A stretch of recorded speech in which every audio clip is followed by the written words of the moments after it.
Arestado ang isang lalaki.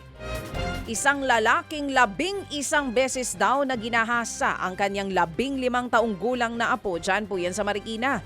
Ginawa daw ng suspect ang krimen sa loob po ng 4 na taon. Nagsimula po yan noong 10 taong gulang pa lamang ang biktima. Pagtuntong po ng biktima sa edad na 15, nabuntis po siya ng kanyang lolo at nalaman nga ito ng kanyang tiyahin.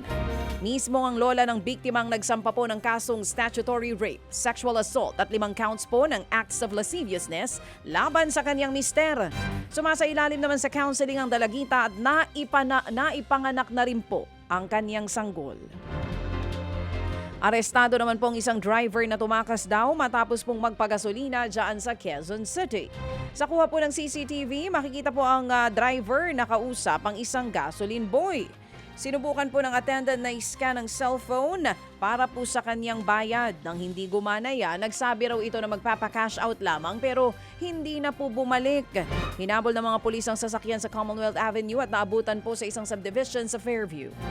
Napag-alamang dati nang may kaso ang suspect sa pamimeke po ng pera at maging ng iligal na droga. Sasampahan naman po ng kasong estafa ang suspect.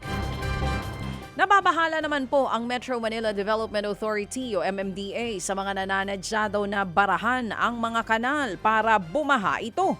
Ayon kay MMDA General Manager Nicolas Torre, posibleng ito ang dahilan kung bakit kakaunting ulan lang ay baha agad sa Metro Manila. Sa declogging operation, nadiskubre raw nila na hindi lang mga basura ang nakabara kundi may mga bato at iba pang mga bagay.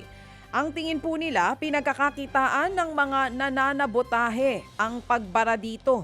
Tumanggi naman si Torre na banggitin kung saang mga lugar nangyayari ang pananabotahe. Mga kapatid, patuloy po kayong tumutok sa 105.9 True FM para sa totoong balita, impormasyon, music and entertainment. Mag-subscribe sa aming YouTube channel at podcast at sundan nyo kami sa Facebook, Instagram, X at TikTok sa True Network PH. Bisitahin din po ang aming official website, truefm.ph. At panoorin din kami sa True TV Signal, Channel 19. Kami po ang 105.9 True FM. Laging true sa'yo, kapatid.